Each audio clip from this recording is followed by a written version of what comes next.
Pionerlər Məktəbinin 9-cu dərsinə xoş gəlmisiniz. Tövbə haqqında danışacaq. Mən sizi oyatmaq istəyirəm. Dini eynəklərinizi çıxarmaqda kömək eləmək istəyirəm. Sizə sualım var. Məsihçi olaraq biz kimik? Lütflə xilas edilmiş günahkarlar, yoxsa müqəddəslər? Bunu bilmək çox vacibdir. Çox vaxt özümüzə baxış tərzimizin müqəddəs kitabla heç bir əlaqəsi olmur. Və bu yalnız mühitdən qəbul elədiyimiz eynəklərdən asılıdır. Bugün mən sizə eynəyinizi çıxarmağa kömək eləyəcəm. Yəni, İsa'nın bizi günah içində xilas etməyə deyil, bizi günahlardan xilas eləməyə gəldiyini başa düşməyə kömək eləyəcəm. Bu dərs çox vacibdir. Məsihdə azad olmağımıza kömək eləyəcək. Nəticədə Həvarilərin İşləri kitabında oxuduğumuz həyatı yaşaya biləcəksiniz. Allahın xeyir-duası ilə yaşayın.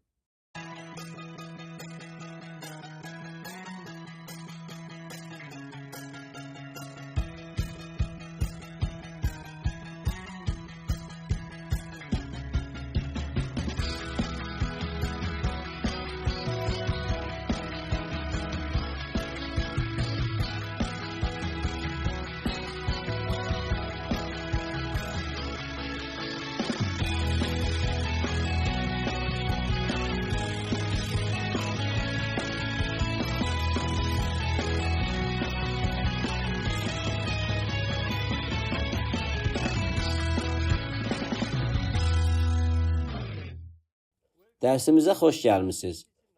Bu Pionerlər Məktəbinin 9-cu dərsidir. Yenə də qeyd eləmək istəyirəm ki, Allahın elədiyi böyük işlərə sevinirəm. Allah heyrətamiz işlər görür. Son 2 dərsimizdə xilas olmaq üçün nə etməli olduğumuzdan danışdım. Tövbə, suda vəftiz, müqəddəs ruhda vəftiz olunmaqdan danışdım. Bu barədə çoxlu rəylər aldım. Şəhərimizdən mənə bir yaşlı qadın məktub yazıb. O bizim Pionerlər Məktəbimizdə oxuyur. Onu hələ görməmişəm. Amma o mənə yazıb ki, bütün həyatı boyu körpə ikən vəftiz olunmaqla xilas olduğunu düşünürdü. Lakin video dərsimizə baxandan sonra yenidən vəftiz olunmaq istəyir. Beləliklə, bu dərsdən sonra mən vəftiz eləmək üçün onun yanına gedəcəm. Bu dərslər zamanı çox şeylər baş verir və buna görə mən çox şadam. Allahın işlərini görüb sevinirəm. Bugünkü dərsimiz də çox maraqlı olacaq. Çünki bugün də mən sizə eynəklərinizi, yəni dini eynəklərinizi çıxarmağa kömək eləyəcəm. Bugün danışacağım mövzu isə tövbə haqqındadır. Mən tövbə haqqında bu Pionerlər Məktəbində adətən eşitdiyiniz və gördüklərinizdən biraz fərqli danışacağam. Sadəcə gözlərinizdən eynəklərinizi çıxartmağa çalışıram ki, siz özünüz müqəddəs ruh vasitəsilə Allahın kəlamını öyrənəsiniz və kəlam sizi azad eləsin.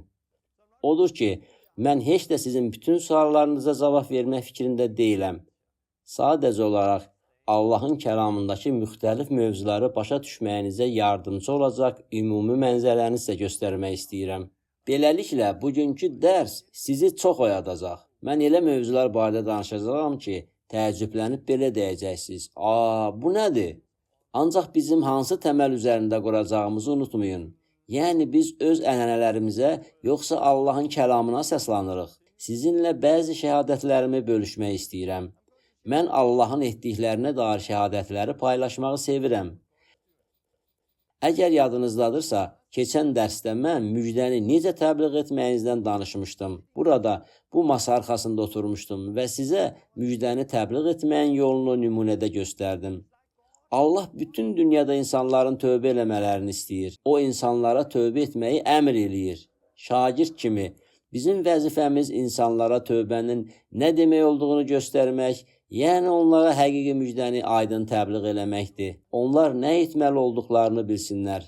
Keçən dəfə sizə bunu göstərmişdim. Yəni onlar etməli olduqları hərəkəti edəndən sonra Allah dərhal hərəkət edəcək. Onlar tövbə etsələr, Allah onlara yeni ürək verəcək. Onlar suda vəftiz olunsalar, Allah onları günahlarından azad edəcək. Biz Allahın kəlamına itaat edərək əllərimizi onların üzərinə qoysaq, onlar müqəddəs ruhu alacaqlar. Keçən dəfə mən bunu necə etdiyimi sizə göstərmişdim. Demək istəyirəm ki, digər sahədə olduğu kimi, bu da təkcə ilahiyyətlə bitməməlidir. Əgər mənim dərslərimdən siz yalnız ilahiyyəti götürsəniz, sizə faydası olmayacaq. Mənim də dərs verməyimin faydası olmayacaq. Çünki bizə ilahiyyətdən daha böyük bir şey lazımdır. Biz bunu təcrübədə yaşamalıyıq. Mənə gəldikdə isə müjdəni təbliğ eləməyimin lap əvvəlindən istifadə etdiyim üsul elə mənim üçün də yenidir.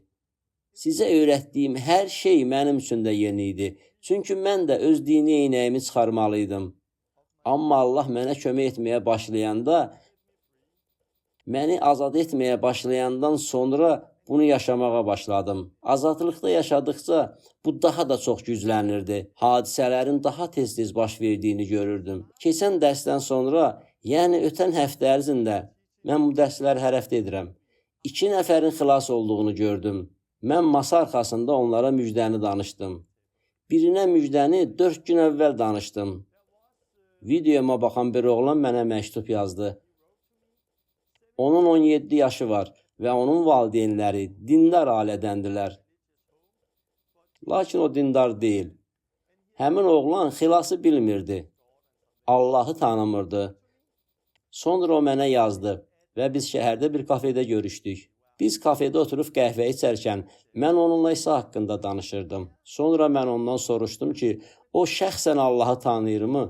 Oğlan xeyr cavabını verdi. Mən həmçinin ona müjdəni də danışdım. Beləliklə, biz kofe içəndən sonra elə kafedə olarkən sizə göstərdiyim kimi ona müjdəni danışdım. Bunu edəndən sonra o nə etmək lazım olduğunu gördü. O başa düşdü ki, tövbə eləməlidir, suda vəftiz olunmalıdır və müqəddəs ruhu qəbul eləməlidir. Beləliklə biz bunu elədik. Söhbətdən sonra onun üçün dua edə biləcəyim bir yerə getdik. Amma şəhərdə olduğumuz üçün tək qala biləcəyimiz bir yer tapmalıyıq. Nəhayət bir yeraltı dayanacaq tapdıq. Orada maşın yox idi. Beləliklə biz tək idik. Orada nə insanlar, nə də maşınlar var idi. Beləliklə orada yeraltı avtomobil qarajında şəhərin mərkəzində onun üçün dua elədim. Tövbə etdi. Müqəddəs ruhu qəbul elədi. Müqəddəs ruhla vəftiz olundu. Dillərdə danışmağa başladı. O yanırdı. Bundan sonra yenidən yuxarı qalxdıq. Mərkəzə getdik. Bir neçə xəstə adam tapdıq. Bir qadın üçün dua elədi. O şəfa aldı. Başqa bir qadın üçün dua elədi. O da şəfa aldı. Grenlandiyadan olan bir adam var idi. Ağrıdan qolunu tərpədə bilmirdi. Şəfa aldı. Əri gəldi, başqa bir adam da gəldi. Dayanıb onlarla danışırdı. O baş verənləri izah eləyirdi. Birdən oraya çoxlu adamlar yığışdı. Hər biri üçün o özü dua edirdi. Başqa yerə getməliydim. Beləliklə mən onu bir neçə dostumun yanına apardım və o Danimarkada dənizə getdi. Suda vəftiz olundu. Çox soyuq idi. Lakin o suda vəftiz olundu. Bu adam dəyişdi. Mən ona dedim, sən artıq özün üçün yaşamırsan, cəsarətli olmalısan, müjdəni çox adama çatdırmaq lazımdır. Beləcə o evə getdi, Facebookda yazdı. Qismən oxuyacam. Bu ən heyrətamiz gün idi. Mən bir insanla tanış oldum, adı Torbendi. Onun veb saytı var. O izah elədi ki, həvarilər möcüzələrlə dolu bir həyat sürdükləri kimi, hər bir imanlı İsa ilə eyni həyatı yaşaya bilər.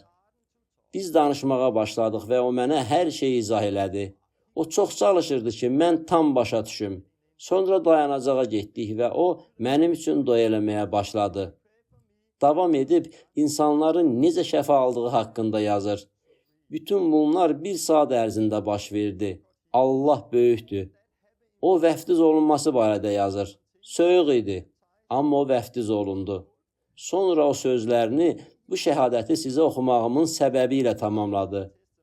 Allah bizdən imanlılar cəmiyyətinə gəlməkdən və yığıncaqlara getməkdən daha çox şey istəyir. O bizə möcüzə və şəfa ilə dolu bir həyatı vermək istəyir. Bunu istəyən varsa, mənimlə əlaqə saxlasın. Allah bunları edir. Bir neçə gün əvvəl mən bu adamla görüşdüm. Oturub ona müjdəni danışdım. Mən İsa'nı qəbul eləmək duasını ona oxutdurmadım. Onunla birlikdə dua elədim. Mən onunla dua elədim. O tövbə elədi. Suda vəftiz olundu. O müqəddəs ruhla vəftiz olundu. Alovlandı. Evə gedib bunu Facebookda paylaşdı.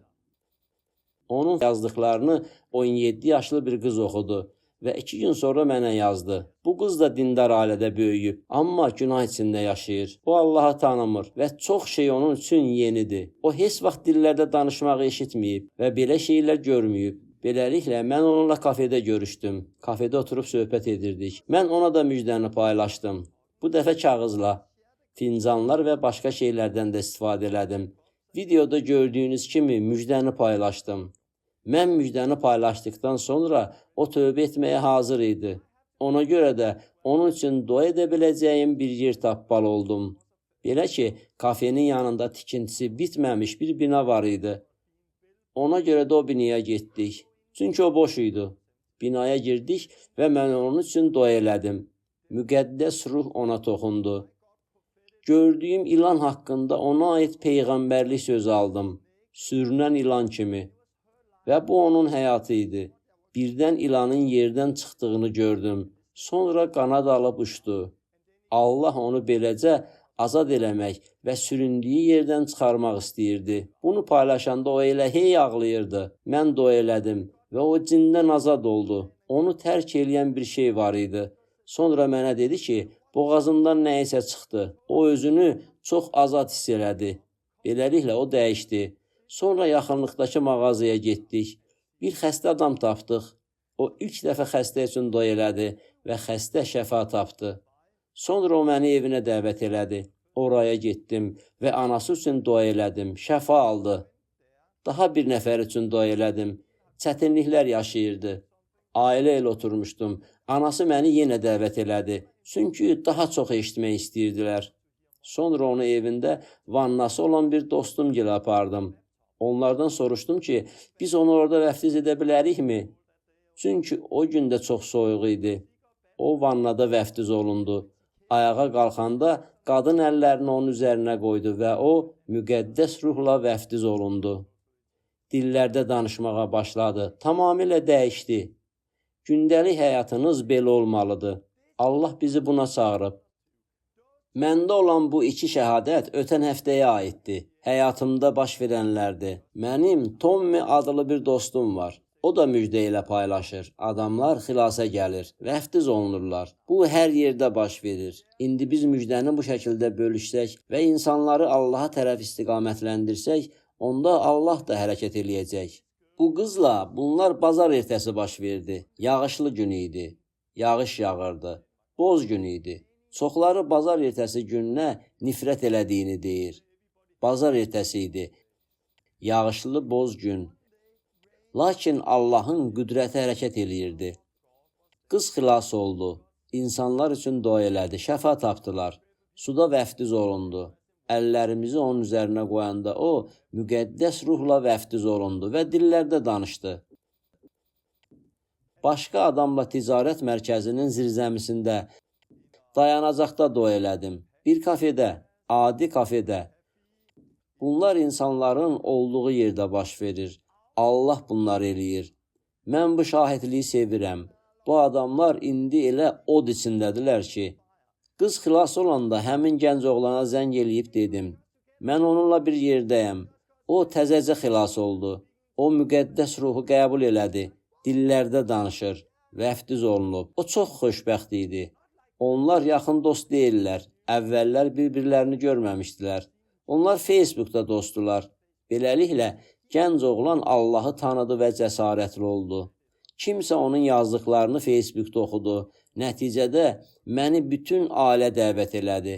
Çünki onlar müjdəni eşitmək istəyirlər. Hər gün adamlar daha çox eşitmək istəyir. Beləliklə, mən şahidliyi sevirəm. Mən də məktub almışam. Bu çox xoşdur. Şəhadət indicə olduğumuz Kanadanın Victoria şəhərindəndir. Mən indicə Kanada səfərindən yeni bir video hazırlamışdım. Getdiyimiz hər yerdən biraz görə bilərsiniz. Victoria şəhərindən bu məktubu aldım. Siz oğlumun allergiyası üçün dua elədikdən sonra baş verənlərlə bağlı Victoria şəhərindən şəhadət göndərmək istədim. Heyran oldum, çünki oğlum tam sağalıb. Bacısının da allergiyası var idi. Onun üçün də dua edildi. O da şəfa aldı. Bu heyrətamizdir. Çünki 6 il ərzində onlar üçün xüsusi yemək almadan ailəmizi ad gününə, dostlarımızla ziyafətə, restoranda şam yeməyinə və yemək olan hər hansı bir yerə apara bilmirdik. Bu şəfa həqiqətən də bizim yaşam tərzimizdə, Yəni bütün həyatımızda çox böyük bir dəyişiklik elədi. Bir çox insan onların şəfa aldıqlarını bildikdə təəccüblənmişdilər. Bu, Allahın elədiyi möcüzə haqqında verdiyi gözəl bir şəhadətdir.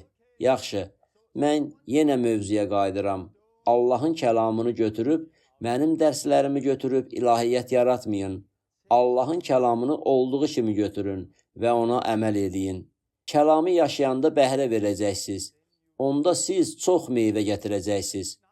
Tamam, mən indi dua eləmək istəyirəm. Gəlin bugün və bu dərs üçün dua eləyək. Çünki bu həqiqətən də çox vacib bir dərsdir və bir çox insanı dini eynəklərdən azad eləyəcək. Çünki bu bünövrədir. Beləliklə, indi mən tövbədən danışacağam. Bu çox vacibdir. Allahın kəlamının nə dediyini anlamağımız çox vacibdir. Allahım, bu günə görə şükür eləyirəm. Etdiyin hər şeyə görə təşəkkür edirəm. İndicə bölüşdüyüm şəhadətlərə görə minnətdaram. Xilas olmuş, suda və müqəddəs ruhda vəftiz olunmuş iki insana görə sənə təşəkkür edirəm. İndi onlar sənin üçün alovlanırlar. Allahım, sənə təşəkkür edirəm ki, biz minlərlə insanın gündəlik həyatlarında xilas olduqlarını görə biləcəyik. Bu şəhərdəki kafelərdə, alış-veriş mərkəzlərində və ya iş yerində baş verir. Bugün bu kəlamı paylaşmağıma kömək edəsən və bu dərs onların gözlərini açsın. Bu bizi azad eləyəcək və bizə bəxş etdiyin həyatı yaşaya bilməyimizə yardım eləyəcək. İsa'nın adı ilə amin. Tamam. Sizə bir sual vermək istəyirəm. Sizin məsihçi olduğunuza inanıram. İndi sizinlə bir məsihçi kimi danışıram. Siz özünüzü müqəddəs hesab edirsinizmi? Biz məsihçilər müqəddəsik, yoxsa günahkar? Məsihçilərə necə baxırsınız? Bəs siz öz həyatınıza necə baxırsınız? Siz müqəddəssinizmi, yoxsa günahkarsınız? Biz müqəddəsik, yoxsa günahkarıq? Bu suala düzgün cavab verməyimiz çox vacibdir. Bizim öz adət-ənənələrimiz və eynəklərimizin təsiri altında nə dərəcədə olmağımızı görəndə çox təəccübləndim. Çünki mən Danimarkada adamlardan, kilsəyə gələn xristiyanlardan soruşsam ki, onlar müqəddəsdirlər, yoxsa günahkardırlar? Demək olar ki, onların hamısı bir ağızdan deyəcək, biz günahkarıq. Biz lütflə xilas olmuş günahkarlarıq. Danimarkada demək olar ki, heç kim biz müqəddəsik deməyəcək.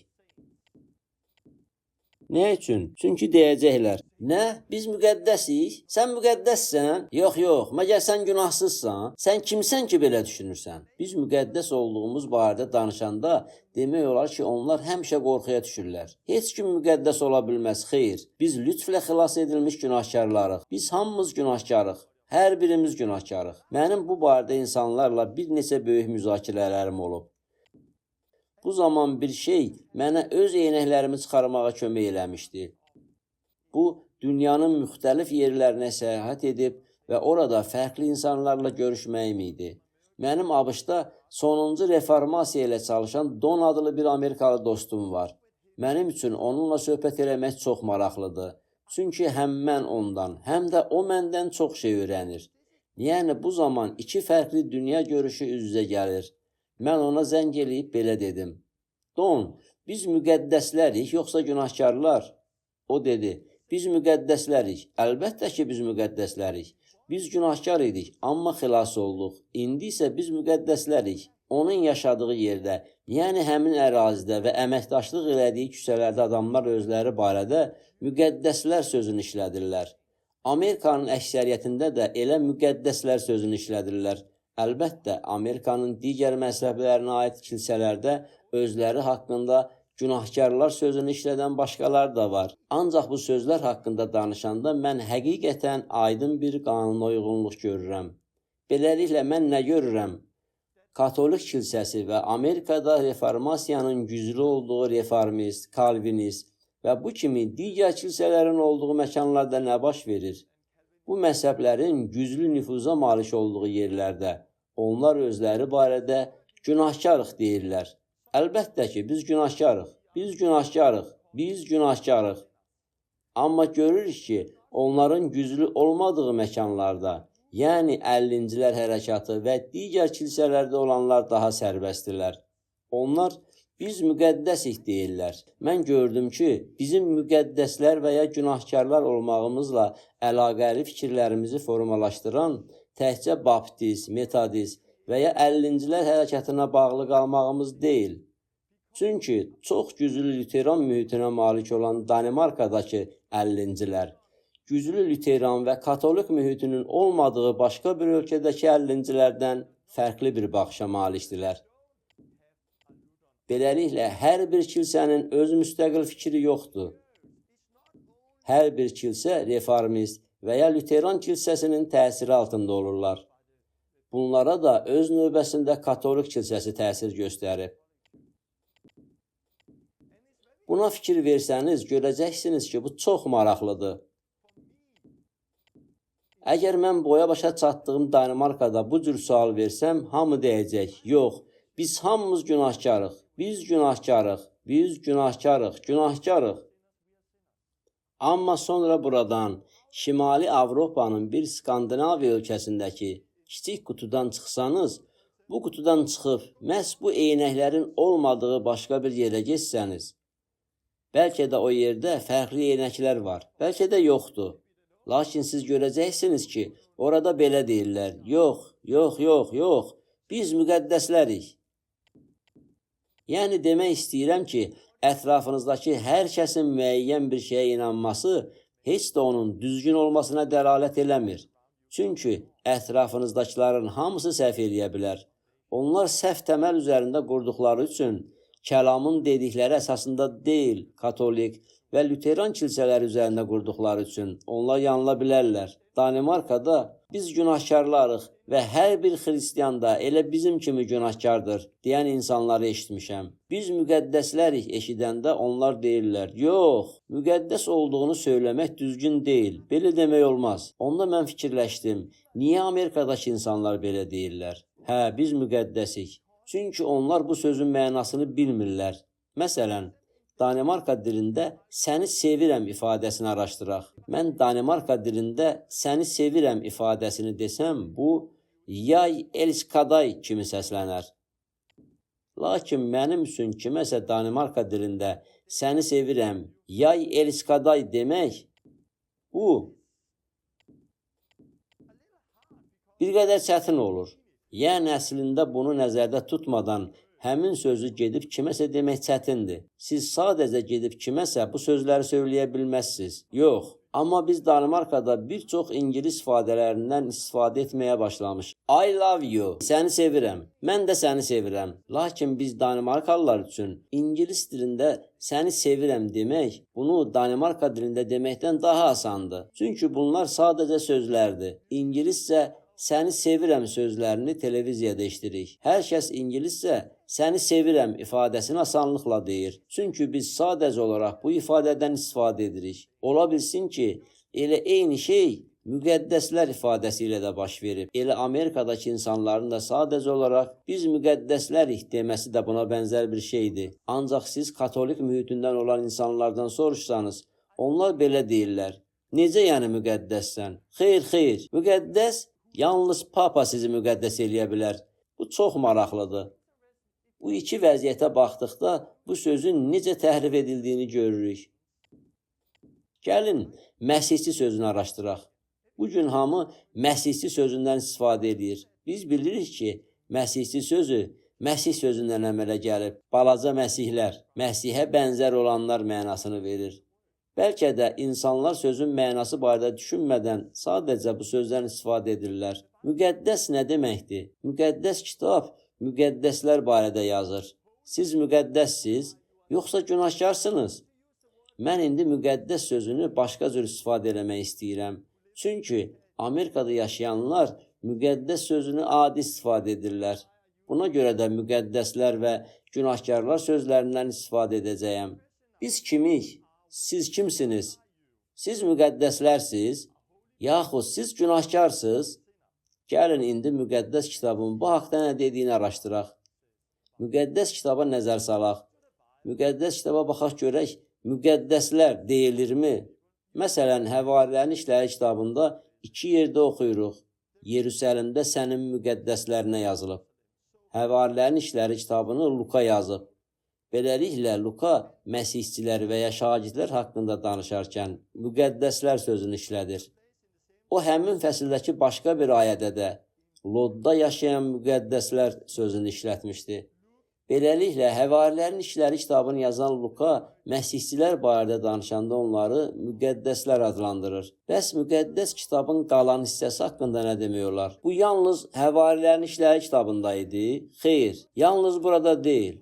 İndi görəcəksiniz ki, müqəddəs kitabdakı demək olar ki, bütün məktublar bu sözlə başlayır. 3 məktuba nəzər salaq. Həmin ayələr bunlardır. Efeslilərə məktubda sadiq qalan Efesdəki müqəddəslərə, Filipilərdəki məktubda, Filipidə olan cəmiyyət nəzarətçiləri və xidmətçiləri ilə bərabər Məsih İsa'da müqəddəs olanların hamısına salam. Kolessilərə məktubda, Kolessiyədəki Məsihdə olan müqəddəs və sadiq bacı qardaşlara salam. Paul öz məktublarını bu şəhərdəki müqəddəslərə, o şəhərdəki müqəddəslərə, digər şəhərdəki müqəddəslərə yazır.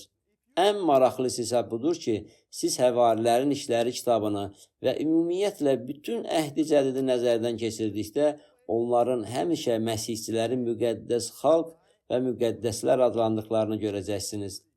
Müqəddəslər burada, müqəddəslər orada, müqəddəslər və yenə müqəddəslər. Əgər siz müqəddəs kitabın əhdi cədid hissəsinə daxil olan Həvarilərin İşləri kitabına nəzər saldıqda, bir çox yerlərdə görə bilərsiniz ki, Allah məsihçiləri və şagirdləri müqəddəslər adlandırır. Siz bunu çox görəcəksiniz. Mən müqəddəs kitabda təxminən bunların 43 və ya 44 dəfə olduğunu saydım. Siz müqəddəs kitabda görəcəksiniz ki, onlar müqəddəs xalq və müqəddəslər adlandırırlar. Siz bunu 40 dəfədən çox görə bilərsiniz. Bəs müqəddəs kitabda məsihçilərin neçə yerdə günahkar adlandırdığını bilirsinizmi? Heç bir yerdə. Müqəddəs kitabda məsihçilər heç vaxt günahkar adlandırılmır. Heç vaxt. Heç vaxt. Heç vaxt. Heç vaxt. Lakin bugün özlərinə günahkar deməyi müqəddəslik hesab edən çoxlu kilsələr və düşüncə tərzləri var. Biz lütflə xilas edilmiş günahkarlarıq. Danimarka və Skandinaviya ölkələrində, yəni mənim böyüdüyüm ölkələrdə əgər insanlara biz müqəddəslərik desəm, bu zaman onlar belə deyəcəklər. Yox. Özümüzü müqəddəslər adlandırmaq sanki günahdır. Çünki biz günahkarlarıq və günahkarlarıq. Bu bizim düşüncə tərzimizin bir hissəsidir. Danimarkada sizin baptist, metodist və ya 50-cilərə aid olmağınızın heç bir fərqi yoxdur. Bizim hansı məzhəbdən olduğumuz rol oynamır. Çünki biz hamımız özümüzün günahkarlar və günahkarlar olduğumuzu düşünürük. Xilas olandan sonra da günahkarlarıq. Bəs biz niyə belə düşünürük? Çünki Danimarkada, bəlkə elə sizin yaşadığınız məkanda da yerləşən hər bir kilsə Katolik və Lüteran kilsəsinin təməli üzərində qurulmuşdur. Çünki bu düşüncə tərzi həmin kilsələrdən gəlib. Elə bu səbəbdən də biz günahkarıq. Burada bir həqiqət var. Həqiqət isə budur ki, insanlar doğrudan da günahkardırlar. Onların xilasa ehtiyacları var. Lakin tövbə etdiyinizdən, yəni xilas olduqdan sonra siz artıq günahkarlar deyilsiniz. Çünki sizin daxilinizdə artıq yeni həyat başlamışdır. Düzünə qalsa düşünürəm ki, burada problem onların öz yeni həyatlarının başladığını görə bilmədiklərindən qaynaqlanır. Siz bunu bugünkü dərsdə və ya növbəti dərsdə görəcəksiniz. İnsanlar həqiqi müjdəni dərk etmədikləri üçün hətta xilas edildikdən sonra da günahkar vəziyyətdə davam edirlər. Təsəvvür edin ki, siz Həvarilərin İşləri kitabına, yəni ilk məsihçilərin yanına gedib və onlara salam, mən günahkaram deyirsiniz. Bu zaman onlar sizinlə müjdəni bölüşəcəklər ki, siz tövbə edib xilas olasınız. Bundan sonra siz onlara xilas olmuş günahkar olduğunuzu desəniz, sizə baxıb soruşacaqlar. Dəli olmusan? Siz xilas olmuş günahkar ola bilməzsiniz. Çünki xilas olduqdan sonra günahlarınızdan azad olursunuz. Deməli, siz artıq günahkar deyilsiniz. Biz nədən xilas olmaq haqqında oxuyuruq? Bizim günahlarımızdan qurtulduğumuz haqqında. Onun adını İsa qoy. Çünki o, öz xalqını günahlarından xilas edəcək. İsa onları günahları içində xilas etməyəcək. Onları günahlarından xilas edəcək. Günahlarımızın içində xilas olunduğumuzu düşünsək, günahkarlar olmaqda davam edə bilərik. Xilas olmuş günahkarlar olacaq.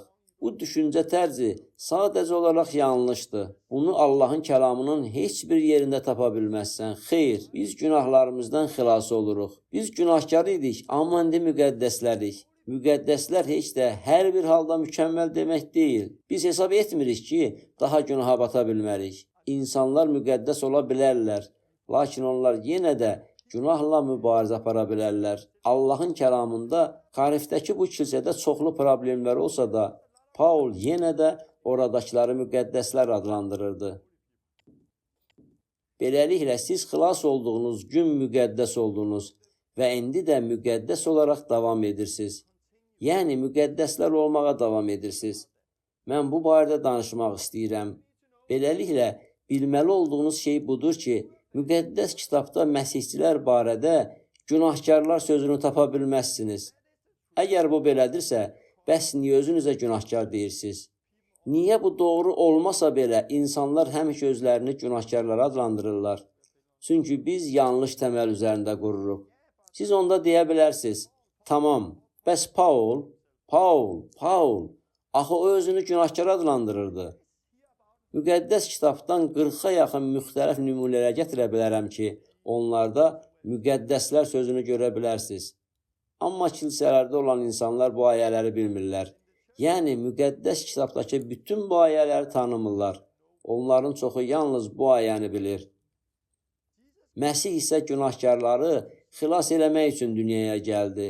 O günahkarlardan ən betəri mənəm. Paul bunu deyir.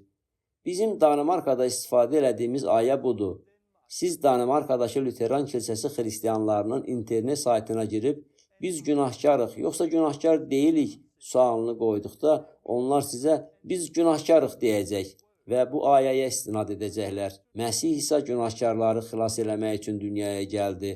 O günahkarlardan ən betəri mənəm. Yəni onlar Paulun özü haqqında ən pis günahkar olduğunu söylədiyini deyəcəklər. Bu sanki müqəddəsliyin bir cəhəti olub. Mən özləri barədə bu cür sözlər deyən insanlarla rastlaşıram. Mən ən pis günahkaram. Xeyr, mən səndən də pisəm. İnsanlar kilsədə ayağa durub deyirlər, mən günahkaram. Deməli, bu yolla biz həmin sözə müqəddəslik mənasını veririk. Lakin Paul heç də günahkar olduğunu demir. Siz ayənin bu hissəsini oxuyun. Məsih isə günahkarları xilas eləmək üçün dünyaya gəldi. Paul heç də İsa'nın indi elədiyi bir şeydən danışmır. Keçmiş zamanda İsa'nın artıq etdiyi bir işdən danışır. İsa günahkarları xilas etmək üçün dünyaya gəldi.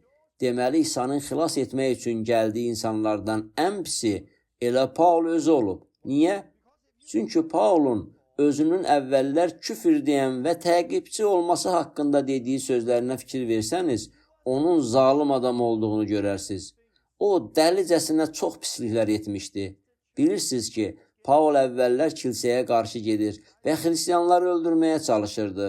Bir sözlə o, Allaha qarşı çıxan zalım bir insan idi. Lakin Allah onu xilas elədi. Ona görə də Paul özünün ən pis günahkar olduğunu deyəndə bunun keçmişdə baş verdiyi nəzərdə tutur. Amma o, mən günahkaram sözlərini işlətsə də, məhz bu an öz keçmişi haqqında danışır. Təsəvvür edin ki, Paul özünü həm ən pis günahkar və eyni zamanda müqəddəs hesab edir.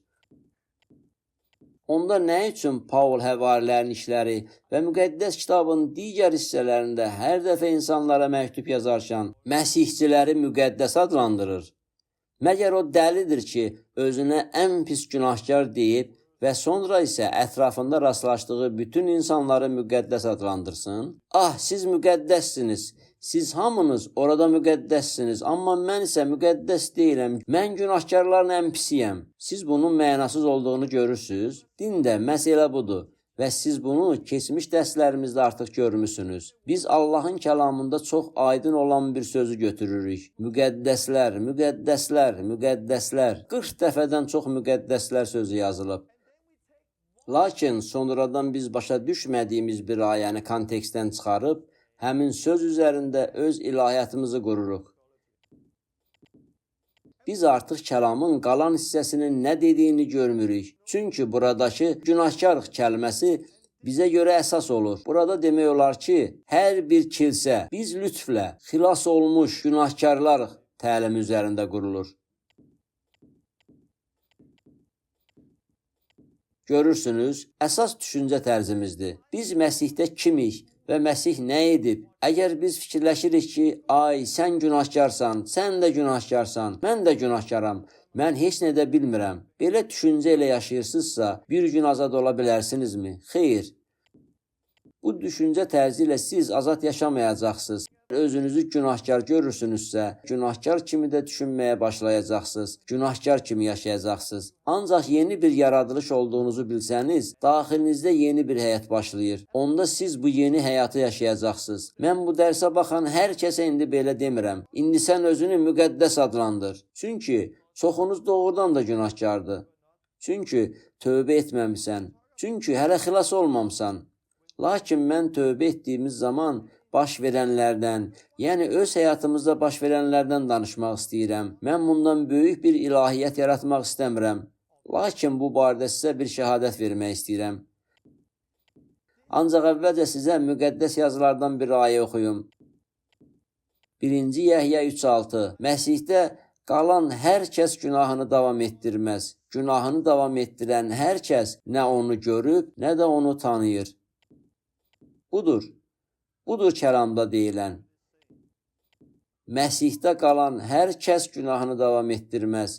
Günahını davam etdirən hər kəs nə onu görüb, nə də onu tanıyır. Biz 2 dərs əvvəl Matta 7:21 barəsində danışmışdıq. Xatırlayırsınızsa, həmin ayədə deyilirdi ki, bir gün çoxlar İsa'nın qarşısında dayanacaq. O zaman İsa onlara belə deyəcək: Mən sizi heç vaxt tanımamışam. Məndən uzaq olun, ey qanunsuzluq edənlər.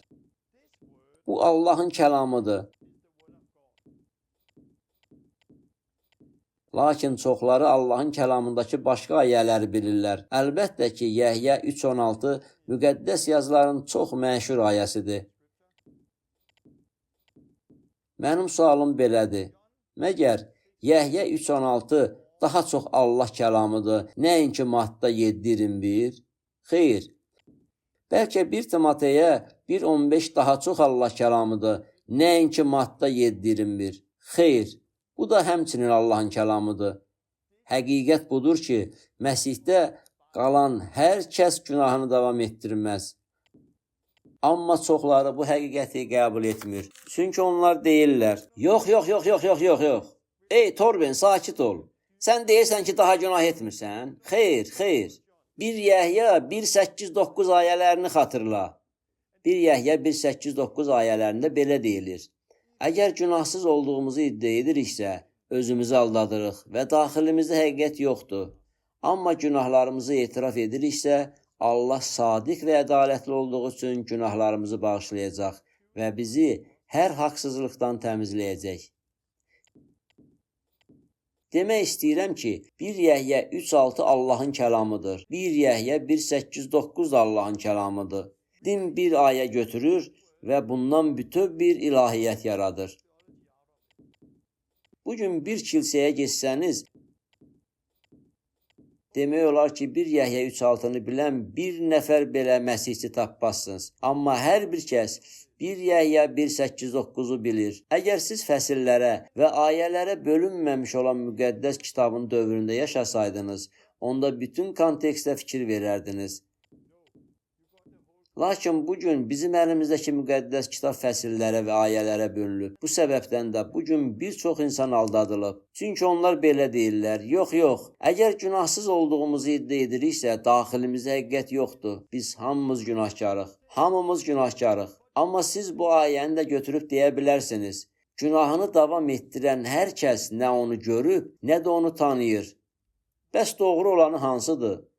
Hər şey doğrudur. Allahın kəlamı doğrudur. Əgər dini eynəklərimizi çıxarsaq, bu zaman kəlamla bağlı heç bir problemimiz olmayacaq. Biz müqəddəs yazılardan bir ayəni götürüb, onu kənar etməməliyik.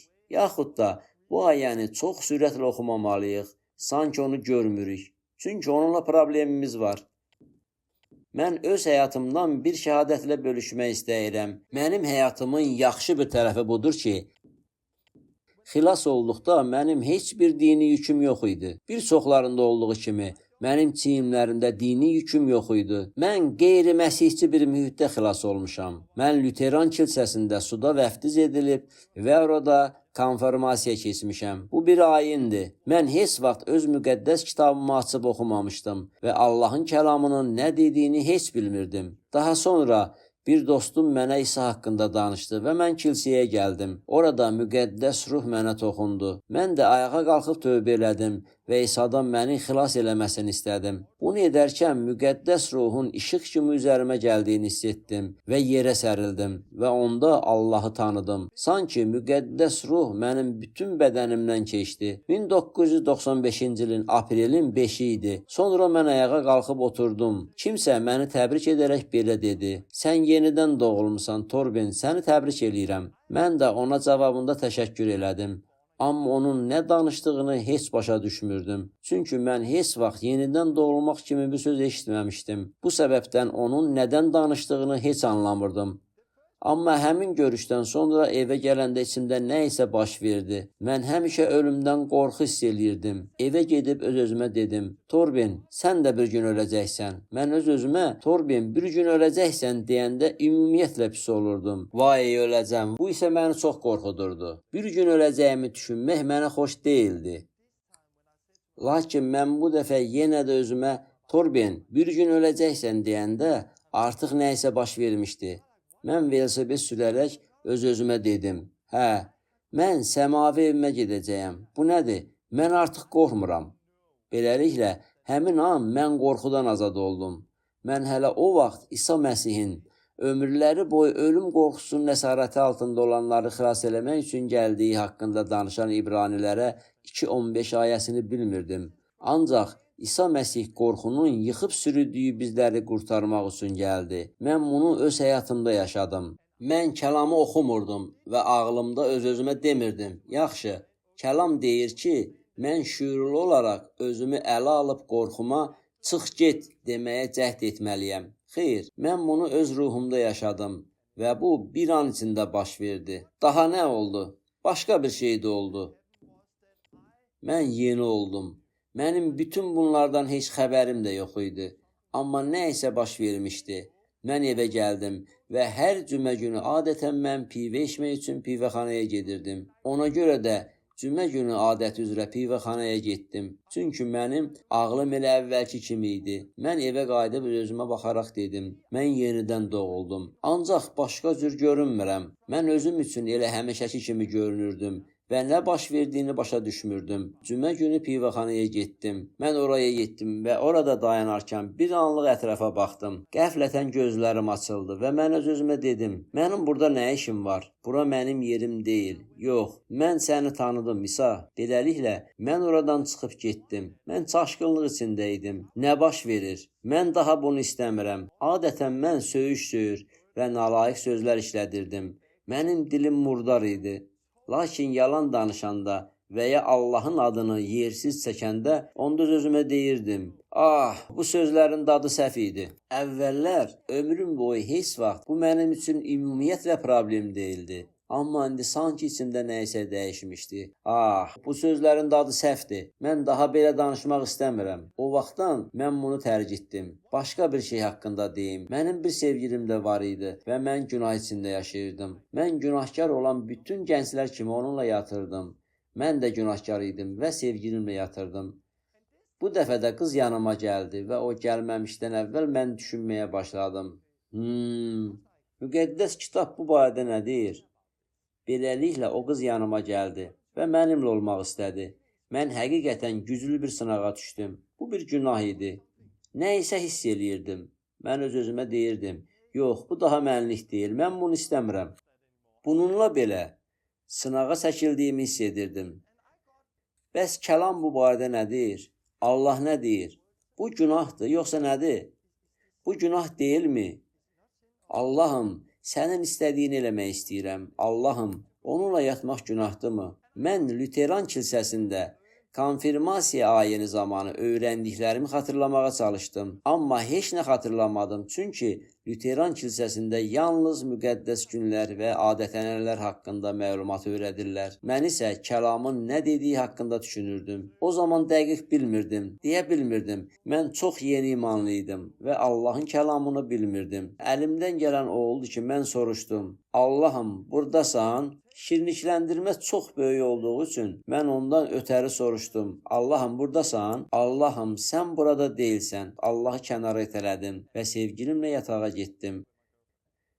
Bu dəfə onunla yatağa girən an hiss elədim. Ah, yox, yox, məni bağışla. Mən nə edirəm? Mən nə etdim? Mən bunu sadəcə daxilimdə hiss edirdim. Mən günah işlətmişəm. Allahım, məni bağışla Allahım. Səni yenicə tapmışam və səni itirmək istəmirəm. Məni bağışla. Mənim bütün varlığım Allaha və özümə tərəf hayqırdı. Mən günah elədim. Bu çox aydın idi. Mən günah elədim. Bu səhv hərəkət idi. Mən bunu etdiyim anda bunun səhv olduğunu anladım. Mən o an anladım ki, əgər məsihçi olmayan dostlarım o vaxt yanımda olsaydılar, mənə belə deyərdilər. Torben, sakit ol. Çünki Allah məhəbbətdir. O hər kəsi sevir. Allah hər şeyi sevir. Hər şey qaydasındadır. Sevgilini sevirsənsə, onunla yatmağı Allah heç bir günah hesab eləmir. Bəli, onlar mənə belə deyərdilər. Amma yer üzündə olan heç bir insan məni başqa şeyə inandıra bilməzdi. Çünki öz daxilimdə mən bilirdim. Bəli, mən bilirdim. Bilirdim ki, günah işlətmişəm. Nə üçün mən bunu bilirdim? Çünki mən tövbə etmişdim. Və tövbə təkcə bizim etdiyimiz bir şey deyil. Biz tövbə edəndə Allah da nə isə edir. Biz günahlarımızdan tövbə etdikdə və çarmıqda etdiklərinə görə İsa Məsihə güvəndiyimiz zaman Allah bizim həyatımızı dəyişir. O bizim hər birimizin daxilində yeni bir şey yaradır. Yeni əhd budur. Yeni əhddə İsa bunu gətirdi.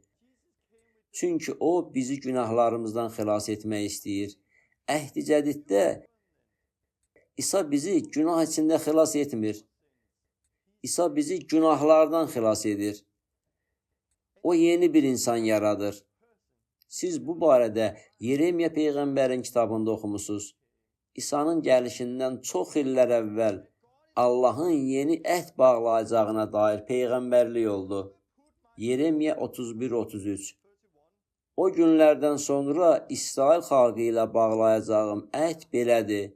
Qanunumu onların daxilinə qoyub ürəklərinə yazacağam. Mən onların Allahı, onlar da mənim xalqım olacaq. Yeremiya İsa'nın gəlişindən çox illər öncə peyğəmbərlik etmişdi ki, bir gün Allah yeni bir şey, yeni əhd bağlayacaq. Bu zaman Allah qanunun 10 əmri yazılmış lövhələri götürəcək və onları bizim ürəklərimizdə yerləşdirəcək. Allah burada məhz bunu deyir. Müqəddəs kitabın həmin ayələrini siz burada oxuyursunuz. Əhd-i Cədidin İbranilərə məktubunda bunu oxuyursunuz. Bu ayələrə istinad edilir. İbranilərə məktub köhnə və yeni əhddən danışarkən bu ayələrə istinad edir. Burada deyilir ki, qanun ürəklərimizə yazılacaq. O bizim Allahımız. Biz də onun xalqı olacağıq. Bu barədə yazılıb. Eyni sözü Yezekiel 11-19-da oxuyuruq. Bu ayəni sizin üçün hazırlamışam. Yəni, Yezekiel də buna oxşar bir peyğəmbərliyidir. Mən onlara yeni ürək verəcəyəm. Onların daxilinə yeni ruh qoyacağam. Kökslərindən daş ürəyi çıxarıb onlara əhdən olan ürək verəcəyəm. Allah bunu niyə edir? Nə üçün Allah bizə yeni ruh verəcək? Nə üçün Allah bizim daş ürəyimizi çıxaracaq? Nə üçün Allah bizə əhdən olan yeni ürək verəcək? Belə yazılıb. Onlara əhdən olan ürək verəcəyəm ki, qaydalarıma əməl etsinlər, hökmlərimi saxlayıb yerinə yetirsinlər. O zaman onlar mənim xalqım, mən də onların Allahı olacağam. Beləliklə İsa bunu elədi. O bizi nədən xilas eləməyə gəldi? Günahlarımızdan. Nə üçün? Necə? O bunu bizə yeni bir ruh və yeni bir ürək verməklə elədi. O, köksümüzdən daş ürəyimizi çıxarıb, əvəzində bizə ətdən olan ürək verir. İsa əmirlərini ürəyimizə yazır ki, biz bu əmirlərə uyğun yaşayaq və onun qanunlarına əməl eləyək. Əlbəttə, bu belə deyil ki, mən yaşayarkən daima 10 əmri xatırlayım. Yəni, mən yaşayarkən daim nəyin düzgün, nəyinsə səhv olduğunu düşünmürəm. Xeyr, mən yeni yaradılış olduğum üçün yeni həyatı yaşayıram. İllər əvvəl, yəni həmin an mən məhz bunu yaşadım. Mən bunu yaşamışam. Nə üçün? Çünki müjdə xilası təmin edən Allahın qüdrətidir. Bu, dini fəaliyyətdən daha böyük bir şeydir. Bu, yeni bir bədəndir və burada yeni bir şey başlayır. Sonra mən nə elədim? Mən tövbə elədim. Allahım, məni bağışla, məni bağışla. Mən yeni imanlıydım və Allahın məni bağışladığını göstərməsinə çox ehtiyacım var idi. Çünki hər şey mənim üçün yeni idi və mən kəlamı ümumiyyətlə bilmirdim. Mən çaşqın bir vəziyyətdə idim. Yaxınlıqdakı bir şəhərdə kilsənin açıldığını və həmin axşam orada bir toplantının olacağını eşidəndə maşına minib ora getdim. Ürəyimdə hey yalvarırdım. Allahım, məni bağışla. Növbət dəfə həyatımda olacaq qız yalnız balayımızda mənim həyat yoldaşım olacaq. Məni bağışla. Tövbə elədim. Sonra isə heyrətamiz bir şey baş verdi. Çünki heç kimin məni tanımadığı bir toplantıya getmişdim. Mən orada olanların yalnız bir neçə nəfərini görmüşdüm. Beləliklə, mən toplantıda olarkən görüşün lap əvvəlində bir qadın ayağa qalxıb dedi. Mənə bir söz gəldi. Bir gəncin etməməli olduğu bir şeylə üzləşdiyini görürəm. O gənc mənim onu gördüyümü bilmirdi. O məni götürüb kənara itələdi. O günah elədi, lakin o tövbə etdi və mən onu elə indi bağışlayıram. Mən isə orada dayanıb şoka düşmüşdüm. Biz rəfiqəmlə təklikdə idik və bunu təklikdə edirdik. Lakin siz heç vaxt tək deyilsiniz. Allah hər şeyi görür. Bu zaman mən belə düşündüm. Aman Allah. Mən isə orada Allahı kənara itələmişdim. Amma Allah bunu görürdü. Bu hadisədən elə dərhal sonra mən həmin toplantıya gəlmişdim. O qadın təkcə bu sözü demədi. Lakin öz mənzilimdə mənim etdiyim eyni hərəkəti təkrarladı. Elə həmin an mən bildim ki, Allah hər şeyi görür. Hətta biz evdə qapını bağlayıb işığı söndürsək belə, o hər şeyi görür. Mən isə orada dayanıb öz-özümə dedim, Allahım, məni bağışladığın üçün sənə minnətdaram. Bu zaman müqəddəs ruh üzərimə gəldi və mən belə dedim, Allah mənə toxundu. Mən çox həyəcanlanmışdım və az qala öz avtomobilimdə evimə uçurdum. Mən bağışlandım, sevincimdən göylərdəydim. Bu zaman mən Allaha dedim, Allahım, növbət dəfə bu həyat yoldaşımla balayımızda olacaq. İndi isə mən səninlə yaxın olmaq istəyirəm. İndi səni tanımaq istəyirəm. Mən qızlara diqqət yetirmək istəmirəm. Mən səni tanımaq istəyirəm və sən özün mənə zövcə tapacaqsan. Bu duadan 3 ay sonra mən Danimarkanın o tayına 500 nəfərlik dinləyicisi olan böyük bir məsihçi konsertinə getmişdim. Orada dayanıb Allaha səcdə edirdim və birdən Allah mənimlə danışdı. Torben, sənin arxanda dayanan o qız bir gün sənin arvadın olacaq. Nə? Mən arxaya döndüm. Arxamda dayanmış bir qız gördüm. Bu mənim arvadımdır. Bu mənim arvadımdır. Mən artıq bilirdim ki, mənim gələcək həyat yoldaşım arxamda, məndən 7 sıra aralıda dayanıb. Mən bunu görəndə artıq bunu dəqiq bilirdim. Konsert bitdi və axırıncı mahnıdan sonra evə tələsdim. Oraya bir dostumla gəlmişdim. O məni gözləyirdi. Mən o qıza sadəcə gülümsədim. Çünki o məndən uzaqda dayanmışdı. Sonra maşına minib evə getdim. Mən isə evə gedərkən dostuma dedim. Elə indicə mən öz arvadımla rastlaşdım. Mən nə onun adını, nə də haradan olduğunu bilirəm. Amma Allah mənə sarı paltarlı qızın nə vaxtsa mənim həyat yoldaşım olacağını söylədi. Sonra mən evə gəldim və dedim, Allahım, onun Danimarkanın hansı bölgəsindən olduğunu bilmirəm. Amma yenidən onunla görüşməyimizi təşkil etməlisən. 3 aydan sonra mən onu gördüm və ona beləcə salam dedim. Onunla tanış oldum. Sonra isə biz evləndik. 3 gündən sonra evli olduğumuzun 17 ili tamam olacaq. Bizim 3 övladımız var. Mən indi bilirəm ki, biz öz bildiyimiz kimi yaşamağımızdan və günahlarımızdan tövbə etdikdə Allah bizə daha yaxşı, möhtəşəm hədiyyələr verir. Mənim həyat yoldaşım çox xeyratamizdir. O çox ismətlidir. Arvadım Məsihçi ailəsində böyüyüb və məndən başqa heç kimlə öpüşməmişdir. Arvadım məndən əvvəl heç kimlə olmayıb. O Allah tərəfindən qorunub saxlanıb. O çox güclüdür.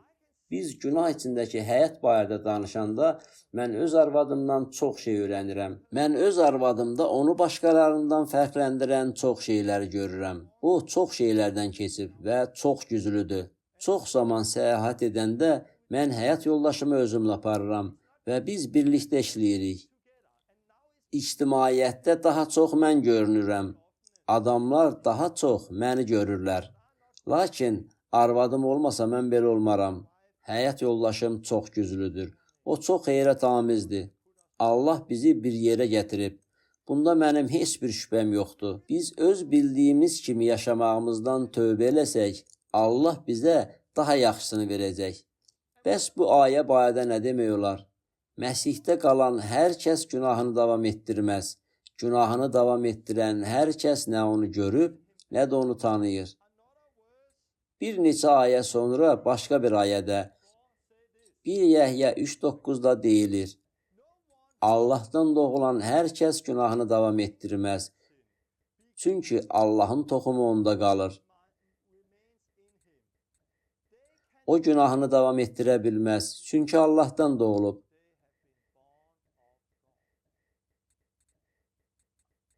Bunu necə başa düşək? Məncə bu yaxşı tərcümədir. O günahını davam etdirə bilməz, çünki Allahdan doğulub. Həmçinin bu hissə də yaxşıdır. Onda qalan hər kəs günahını davam etdirməz. Ayələrdə bu yazılıb. Müqəddəs kitabda Yəhya 3:16-ya tez-tez istinad edilir. Allah dünyanı elə sevdi ki, vahid oğlunu verdi.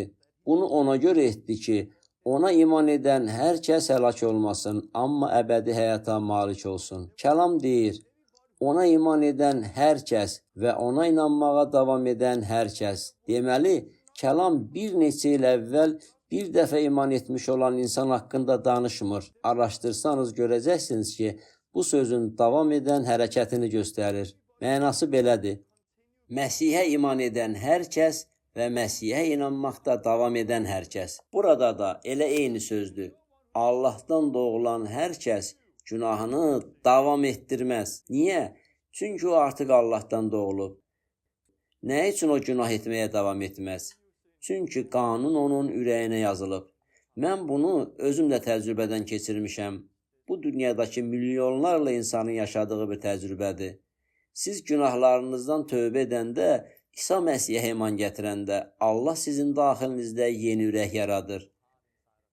Bu o deməkdir ki, siz günah işlətməyə davam edə bilməyəcəksiniz. Zina edən qadını İsa'nın yanına gətirdilər və onu daşqalaq eləmək istədilər. Lakin İsa onu mühakimə etmədi. İsa onu bağışladı. Həmçinin İsa qadına dedi, səni məhkum etmirəm, get, daha günah etmə. Qadın günah işlətməyə davam edə bilərdimi? Amma bağışlanandan sonra insan günah etməkdə davam edə bilməz. Bu sözün də düzgün olduğunu başa düşməliyik. Günahlarımızı etiraf ediriksə, Allah sadiq və ədalətli olduğu üçün günahlarımızı bağışlayacaq. Bağışlanma tövbə ilə sıx bağlıdır. Tövbə qəlbinizi, fikrinizi dəyişmək deməkdir. Günahda yaşamağı dayandırmaqdır. Mən günah edəndən sonra bağışlandım. Amma kəlamın nə dediyini bilərək günahda yaşamağa davam etmədim. Ancaq bugün kilsədə bu vəziyyət var. Heç kim kəlamın nə dediyini bilmir. İnsanlar Allahın həqiqətini bilmirlər. Məsələn, mən İbranilərə məktubdakı ayəni oxumaq istəyirəm. Oradakı ayə də elə Yəhya 3:16 və ya digər ayələr kimi Allahın kəlamıdır. İbranilərə 10:26 ayəsində deyilir. Həqiqəti dərk edib qəbul edəndən sonra qəsdən günah etməkdə davam etsək, artıq günah üçün qurban qalmır. Sonra müəllif davam edir. Əslində biz 26-cı ayədə bunu oxuyuruq. Əgər biz qəsdən günah işlətməyə davam etsək, artıq günahımız üçün qurban qalmır. Bunun nəticəsi isə əbədi əzab olacaq. Həmin ayə məhz bunu deyir. Çoxları bu ayəni bilir və onu belə oxuyurlar. Ah, qəsdən günah işlətmək, mən qəsdən günah edirəm. Bu söz nə deməkdir? Mən bunu demək istəyirəm. Mən rəfiqəmlə orada olanda və onunla yatmağa gedəndə qəsdən günah işlətmişdim. Mən bunu öz daxilimdə bilirdim. Sanki mən bilmirdim, amma eyni zamanda da bunu bilirdim. Mən günah işlətdim, lakin Allah məni bağışladı. Buradakı söz deyir ki, əgər biz qəsdən günah ediriksə, yəni başqa sözlə desək, günah etməkdə davam edirsinizsə, qəsdən günah etməyə davam etsəniz, müqəddəs ruhun sizi tərk etdiyi bir yerə gəlib çıxa bilərsiniz. Təəssüf ki, xilas olduqdan sonra da öz rəfiqələri ilə yaşayan kifayət qədər insan tanıyıram. Onlar xilas olduqları üçün artıq günah içində yaşamağa davam edə bilmədilər və rəfiqələrini tərk elədilər. Lakin sonradan onlar yenidən günah etməyə başladılar. Günah da yavaş-yavaş onların həyatına daxil oldu. Yavaş-yavaş və bir müddət sonra da eyni zina günahında yaşamağa davam etdilər. Onlar yenidən sevgililəri ilə yaşayırdılar. Mən görüşüb onlardan soruşurdum ki, buna görə vicdan əzabı çəkirsinizmi? Onlar isə mənə yox dedilər. Amma əvvəllər vicdan əzabı çəkirdilər. Bəs nə baş verdi? Onlar bir dəfə ürəklərində müqəddəs ruhun xilasını hiss elədilər. Lakin sonra onu saxlamadılar. Çünki başa düşmədilər ki, biz Allahın bizə verdiyi şeylərə diqqət yetirməliyik və müqəddəs ruhu dinləməliyik. Mən hesab edirəm ki, bu insanlar öz ürəklərində müqəddəs ruha qarşı çıxmaqda davam edirdilər. Onlar bu işdə davam etdikləri üçün müqəddəs ruh kədərləndi və onları tərk elədi. İndi isə onlar yenə də günahların içində yaşayırlar və ikincisi onlar üçün əvvəlkindən daha betərdir. Müqəddəs kitabda bu haqda belə deyilir. Kilsədəkilər günah barədə danışsalar da bunu başa düşmürlər. Əvvəllər günahkar idik deməyə əvəzinə məsihçilər biz günahkarıq, həmişə günah edirik sözlərini elə hey deyirlər. Halbuki onlar başa düşməlidirlər ki, Allah daxilimizdə yeni bir ürək yaratdı. Əgər bizdə yeni ürək varsa, biz qəsdən günahda yaşamağa davam edə bilmərik. Gəlin 1-ci Yəhya 3:7-ci ayəyə qayıdaq. Çünki Yəhyanın məktubunda maraqlı bir şey haqqında oxuya bilərik. Yəhyanın məktubunun 3-cü fəslinə baxaq. Burada Allahın övladları və bəzi şeylər haqqında danışırlar.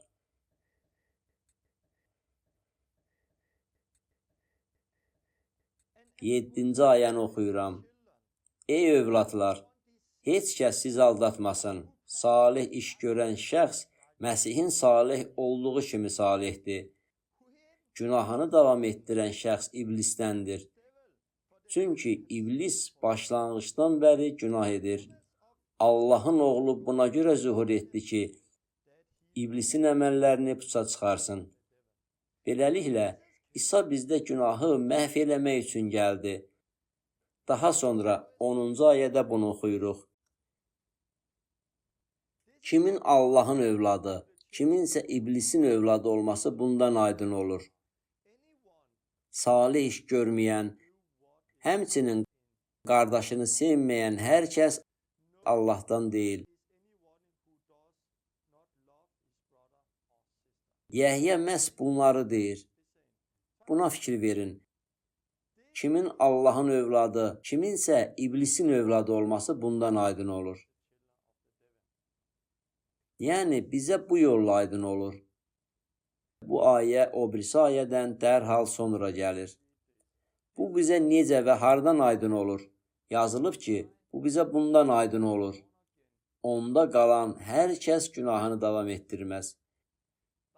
Kimin Allahın övladı, kiminsə iblisin övladı olması bundan aydın olur. Bu dillərdə danışmaqdan aydın olmur. Siz bilirsiniz ki, əvvəlcə tövbə etmisiniz. Tövbə etməyimiz dillərdə danışmağımızdan, xəstələrə şəfa verməyimizdən aydın olmur. Tövbə etməyimiz bunlardan aydın olmur. Bir şeydən aydın olur. Kimin Allahın övladı, kiminsə iblisin övladı olması bundan aydın olur. Mən çoxlu adamlarla danışmışam. Mən çoxlu məsihçilərlə və qeyri-məsihçilərlə görüşmüşəm. Həmçinin mən kilsədə dindar insanlarla da danışmışam. Mən dəfələrlə gənclərlə danışanda onlardan soruşuram. Zina günahında yaşayırsanmı? Mən onlarla kobud danışmıram və onları heç danlamıram. Mən onlara nəzakətlə deyirəm, sevgini nə yatırsan? Onlar cavab verirlər, bəli. Tamam, buna görə əzab çəkirsən? Hə, əzab çəkirəm. Niyə? Bəs bu hardan gəlir? Ağlında əzab çəkirsən?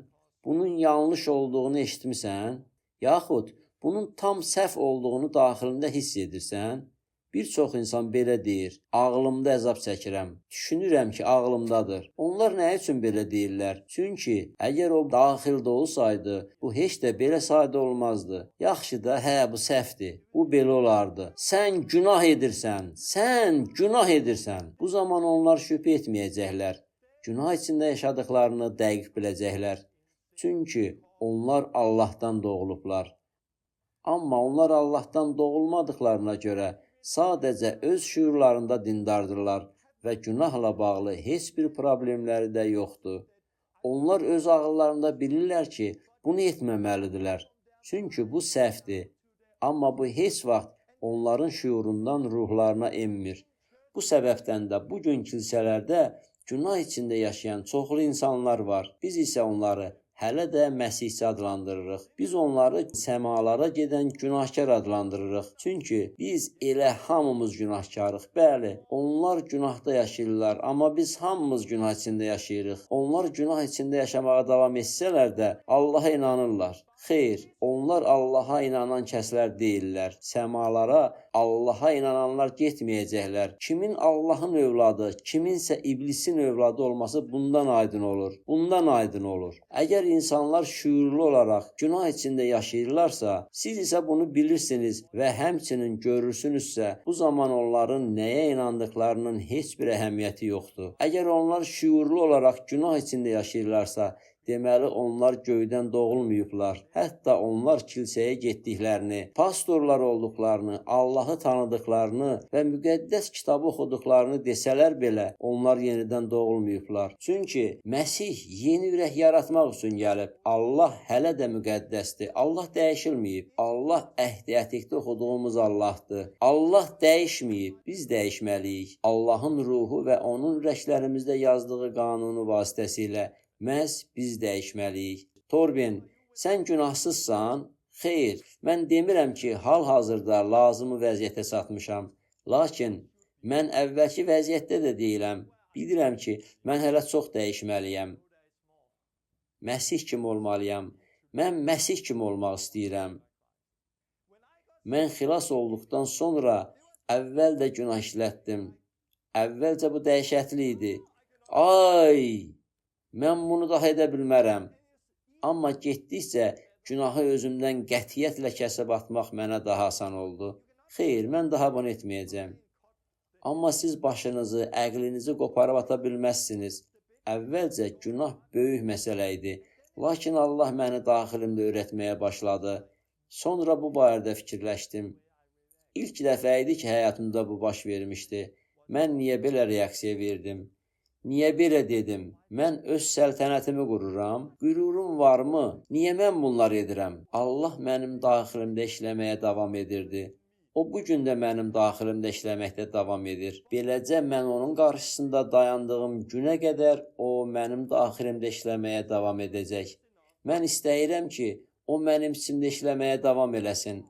Əgər mən sadəcə desəm ki, yox, dayan, bu kifayətdir, bu zaman o artıq mənim Rəbbim deyil. Mən onun daxilimdə işləməsinə icazə verməliyəm. Mənim həyatımın elə bir vaxt olub ki, o daha dərinə gedib.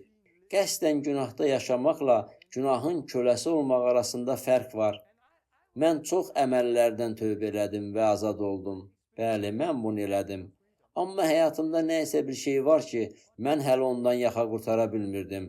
Orada nəysə var idi. Bəyənmədiyim bəzi şeylər var idi. Mən bunda yaşamaq istəmirdim. Ancaq büdrəyib yıxılırdım. Orada nəysə var idi. Yəni mən azad deyildim və buna görə də əzab çəkirdim. Amma sonra suda vəftiz olundum. Vəftiz olunan heç nə baş vermədi. Sonra vəftizin nə olduğu haqda vəhy aldım. Romalılara 6-cı fəsildə yazıldığı kimi günahdan azad yaşamağa başladım. Bir gün Romalılara 6-cı fəsil oxudum. Romalılara 6:14 oxuyarkən birdən vəftizin nə olduğunu gördüm və azad oldum. Öz-özümə dedim, azadam. Mən azadam. Həmin anda mən yenidən azad oldum. Günahdan azad oldum. Mənim həyatımı narahat edən sonuncu maneə yox oldu. Yeni bir başlanğıc oldu. Çünki bunların günahla əlaqəsi var. Bunların hamısı təmizlənmə və günahla əlaqəlidir. Amma bugün katolik, lüteran və kalvinist və ya digər kilsələrdə suda vəftiz olunmamış çoxlu insanlar var. Onlar suda vəftiz olunmadıqları üçün Romalılar 6-da yazılan azadlığı yaşaya bilmirlər. Onlar azad yaşamırlar və hələ də Romalılara 7-ci fəsildədirlər. Onlar böyük təqsir hissi ilə mübarizə aparırlar. Suda vəftiz olmadıqları və günahdan azad olmadıqları üçün öz təcrübələrinə uyğun bir ilahiyyət yaradırlar. Onların ilahiyyəti biz müqəddəslərik əvəzinə biz günahkarıq, biz hamımız günahkarıq deyir. Əslində isə biz müqəddəslərik. Çünki İsa günah içində yaşayan bizləri xilas etməyə gəlmədi. İsa bizi günahlarımızdan xilas etməyə gəldi. İsa'nın Matta 23-də fariseylərə dediyi sözləri istat gətirmək istəyirəm. Vay halınıza! Ey ilahiyyətçilər və fariseylər, ikiyüzlülər! Siz kasanın çölünü təmizləyirsiniz, amma onun içərisi hələ də üfunətlidir. Onun içərisi çox üfunətlidir. Əvvəlcə kasanın daxilini təmizlə ki, bayır tərəfi də təmiz olsun. Fariseylərin problemi bu idi və bugün dindarlar eyni problemi yaşayırlar. Yəni, dindarlar kasanın çölünü təmizləsələr də, onun içi hələ də üfunətli və çirkli qalır. Mən dini adət-ənənələrdə böyümüş və azad olmağa ehtiyacı olan çoxlu insanla tanış olduqda, onlara bu fikri çatdırıram. Sən azad ola bilərsən. Bu, xoş xəbərdir. Çünki onlar illərdir ki, məsihçi kimi yaşamağa çalışırlar və hər şeyi də bilirlər. Lakin özlərini həmişə günahkar hiss edirlər. Azadlıqda yaşamaq əvəzinə daim mübarizə aparır və günah işlədirlər. Mübarizə aparır və günah edirlər. Nə üçün? Çünki onların heç biri azad olmayıb. Heç biri öz həyatını yeni ürək vasitəsilə, vəftizin verdiyi azadlıq vasitəsilə daxildən təmizləməyib. Elə təmizlənmədikləri üçün də daxillərində çürüntü hiss edirlər. Bəli, çoxları daxilən çürükdülər. Mən uzun illər kilsəyə gedən bir çox insanlarla qarşılaşmışam. Onlar xilas olduqlarını və hər şeyi bildiklərini düşünürlər. Amma onlar gerçəkdən xilas olanda belə deyirlər. Mən indi xilas oldum. Mən çox aldanmışdım. Səmimi olaraq desəm, mən bununla həm 50-cilər kilsəsində, həm də Baptist kilsəsində rastlaşıram. Mən bunu bir çox yerdə görürəm. Çünki xilas dindarlıqdan daha böyük bir şeydir. Bu həyatdır.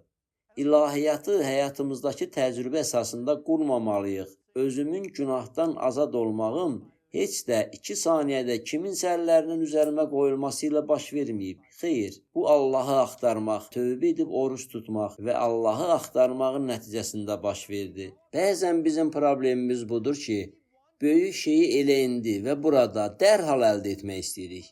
Buna görə də biz Allahın bizə verdiyi azadlığı yaşamağımız üçün lazım olanı edə bilmirik. Biz lazım olanı etmirik. Və elə buna görə də çoxları günahdan azad yaşamır. Növbəti dəfə mən suda vəftiz haqqında danışacağam və biz bunun günahla əlaqəli olduğuna yenidən baxacağıq. Mən günahdan azad olmağımla bağlı öz şəhadətimi bölüşəcəyəm.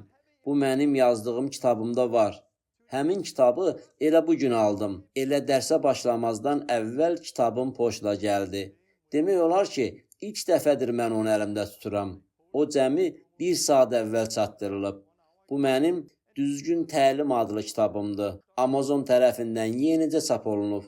Mən onu Amazondan sifariş elədim. İndi də kitab gəlib mənə çatıb. Siz də onu Amazonda sifariş edə bilərsiniz. Əgər istəsəniz, mənim saytımda da kitabı tapa bilərsiniz. Bu kitabda mən necə oruç tutduğum, günahdan necə azad olduğum və günaha nifrət eləməyim barədə danışıram. Günahdan azad olmaq üçün günaha nifrət eləməlisən. Beləliklə, mən azadlığı necə əldə etdiyim haqqında öz hekayətimi burada danışıram. Amma bu təlimi daha dərindən öyrənmək istəyirsinizsə, bu kitabda müqəddəs yazılardan çoxlu statlar var. Burada günah, Allah qorxusu və günahdan azad olmaq haqqında çoxlu ayələr var.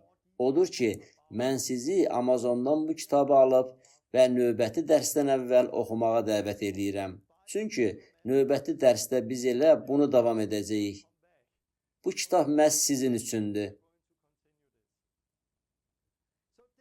Bu video dərsi şəxsən sənə bir sualla bitirmək istəyirəm. Sən hansı vəziyyətdəsən? Hansı vəziyyətdəsən? Ola bilər sən məsihçi ailəsində böyümüsən. Bu halda sənə yeni şey öyrənmək heç də asan deyil. Çünki hər şeyi artıq bilirsən. Yəni sən necə yaşamalı olduğunu bilirsən. Hesab edirsən ki, ağlınla başa düşürsən. Bu ruhunda da var. Amma əsas məsələ budur. Sən indi günahda yaşayırsanmı? Təcrübədə günahdan azad ola bilirsənmi? Mənim belə bir xasiyyətim var. Səhv bir iş edərkən bunu hiss edirəm. Bu yolla irəli getməməliyəm. Elə indi dayanmalıyam. Daha da irəli geçsəm günah edəcəyəm. Bunu daxilində hiss edirəm.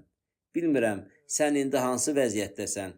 Günahdan azadsan, yoxsa hələ də günahda yaşayırsan? Əgər günah içində yaşayırsansa, o zaman sən hələ yenidən doğulmamısan. Tövbə etməlisən. Sən tövbə edib bunu başa düşməlisən. Özünü Allaha həsr etməlisən. Hələ vəftiz olunmamısansa, suda və müqəddəs ruhda vəftiz olunmalısan. Amma ola bilsin ki, sən artıq tövbə edib suda və müqəddəs ruhda vəftiz olunmusan. Amma itaətdə tənbəlsən. Ola bilsin əvvəllər daha radikal idin. Sən nə isə eləməlisən. Əgər problemin televizordursa, o zaman onu evinizdən çıxart, zibilat. Sənə radikal tərzdə yaşamağa mane olan şeylərdən azad olmaq üçün nə lazımdırsa onu elə. Çox vaxt əsas məsələ problemin nə olduğunu başa düşməkdir. Başa düşsək, problem tez həll olunacaq. Yəni biz yanlış şeylərdən uzaq olmağa çalışacağıq. Bizim evdə televizor yoxdur. Bu ona görə deyil ki, evdə oturub televizorda əxlaqsız filmlərə baxmayım. Əgər əxlaqsız filmləri izləmək istəsəm, mən bunu internet vasitəsilə də edə bilərəm. Səbəb odur ki, indi mənim həyatımda güclü Allah qorxusu var. Mən günahdan azad yaşayıram və elə ona görə də bunu etmirəm. Amma televizorum yoxdur. Çünki vaxtımı adi şeylərə sərf edəndə bunlar mənə mane olur. Ağlım sanki sönür. Allaha itaətdə tənbəlləşirəm. Öz-özümə deyirəm, nə olar ki? Problem deyil. Heç nə olmaz. Bununla özümü doldura bilərəm. Məsihçilərin çoxu saatlarla televizora baxır və məsihçiliyə aid olmayan musiqilərə qulaq asırlar. Mən bunu başa düşmürəm. Siz bunu etməməlisiniz. Siz öz ruhunuzu düzgün şeylərlə qidalandırmalısınız. Siz öz ruhunuzu doldurmalısınız. Təkcə günahdan uzaq olmaq kifayət deyil. Çünki Qalatiyalılara 5-də biz cismin əməlləri və ruhun səmərəsi haqqında oxuyuruq. 19-cu ayədə deyilir: Cismani təbiətin əməlləri isə bəllidir. Sonra bütpərəstlik, sehirbazlıq, düşmənçilik, münaqişə, qısqanclıq və sair kimi uzun bir siyahı verilir. Çox aydın deyilir. Bunları edənlər Allahın padşahlığını irs almayacaqlar. Burada məsihçilərə açıq deyilir ki, əgər siz bu yolla geçsəniz, bunları etsəniz, onda siz heç vaxt Allahın padşahlığını miras almayacaqsınız. Lakin sonra burada ruhun səmərələrindən danışır. Məhəbbət, sevinç, sülh, səbir, xeyirxahlıq, yaxşılıq, sədaqət və s. Sonra isə deyilir: Məsih İsa'ya məxsus olanlar isə öz həvəs və etirazları ilə birlikdə cismani təbiəti çarmıxa çəkdilər. Əgər sən Məsihdəsənsə və ona aidsənsə, çarmıxa çəkmisən. Məsihçi olmaq nə deməkdir? Tövbə nədir? Tövbədən əvvəl sən cismani təbiətə görə yaşayırsan. Mənfə aparan geniş yolla gedirsən. Sən bu yolla gedərək məhz Qalatiyalılara 5:19-da oxuduqlarını yerinə yetirirsən.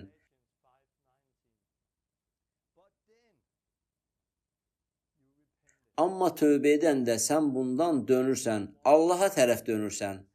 Allah öz qanununu daxilinə qoyur. Yeni adam olursan. Sən bunu hiss edirsən. Sən yeni yaradılış olursan. Bundan sonra sən daha cismani təbiət ilə deyil, ruh tərəfindən idarə olunursan. Yeni həyatı yaşamağa başlayırsan. Sən hansı vəziyyətdəsən? Düşünürəm ki, bu dərsə xilas olmayan insanlar da baxırlar. Fikirləşirəm ki, aranızda suda vəftiz olunmayan insanlar var və buna görə də onlar günahdan azad yaşamırlar. Dini eynəklərə görə mənim bu mövzuda öyrətdiklərimi qəbul edə bilməyən insanlar var. Həmçinin bilirəm ki, aranızda həsrət çəkən bəziləri var. Öz-özünə deyirlər: müqəddəs olmaq istəyirəm. Allahın mənim üçün hazırladığı azad həyatı yaşamaq istəyirəm. Bəs bunu necə edim? Günahda ilişib qalmışam. Sənə bunu demək istəyirəm. Allahı axtar və onun sənin daxilində necə işlədiyinə diqqətli ol. Bəzi insanlar bu cür dərsi qəbul edə bilmirlər. Çünki onların hər biri çox fərqli vəziyyətdədirlər. Lakin hazırda sənin hansı vəziyyətdə olduğunu bilən bir şəxs var və o Allahdır. Bəlkə sən tövbə etməli, ruhdan doğulmalı və suda vəftiz olunmalısan. Allah bütün bunları bilir və sən də bilirsən. Allah özü səninlə danışacaq və növbəti addımı sənə göstərəcək. Bəlkə sən artıq ruhdan doğulmusan, lakin hələ də günahın köləsisən, sənə suda vəftiz lazımdır. Yaxud vəftiz olunmusansa, su vəftizi barədə sənə Allahdan vəhy lazımdır. Bunun üçün Romalılara 6-cı fəsl oxumalısan. Onda müqəddəs ruh gözlərini açacaq və günahdan səni azad edəcək. Bəlkə də ruhdan doğulmusan, lakin günahla oynayırsan. Buna görə də sən günahla mübarizə aparırsan. O zaman sən tövbə edib həmin günahı həyatından kənara atmalısan. Allah qorxusunu öyrənənə qədər bir müddət internetdən uzaqlaşmalısan. Sən günaha qalib həyatı öyrənəndən sonra yenidən internetdən istifadə edə bilərsən. Sən özün nəyə qarşı mübarizə apardığını yaxşı bilirsən. Sən günahdan azad olmalısan. Çünki Məsihdə cismani təbiətə görə deyil, ruhda yaşamalısan. Biz hamımız buna çağırılmışıq. Əgər həyatında günah varsa, yəni əvvəllər tövbə edərkən günahlı işlərdən üz döndərməmişdinsə, onda tövbə elə. Əgər günahlarını etiraf etsən, sadiq olan Allah səni bağışlayacaq. Hətta sən mənim əvvəllər yaşadığım güclü təcrübəni yaşamasan belə, Allah sadiq və ədalətli olduğu üçün günahlarını bağışlayacaq. Mən sadəcə günahdan azad olduğumu bilirəm. Bu düzgün sözlərlə günahı etiraf etdiyimə görə deyil. Bilirəm ki, Allah daxilimdə işləyir və məni təmizləyir. Mən bəzi şeylər etsəm də, o məni bağışlayır. Günahını etiraf etmək təkcə Allah üçün deyil, bu həm də həmin əməlin səhv olduğunu bilməliyəm. Öz-özümə xatırlatmalıyam ki, mən daha bunu davam etdirməyəcəyəm. Bəzən çaşqınlıq içində olmağınız normaldır. Çünki tövbə etdiyimdən 6 il sonra Allah məni dəyişəndə ilk öncə mənimlə günah haqqında danışmaqla başladı. Mən isə çaşbaş oldum. Vay, bu nədir? Bəs o nədir? Bundan sonra məndə Allah qorxusu yarandı.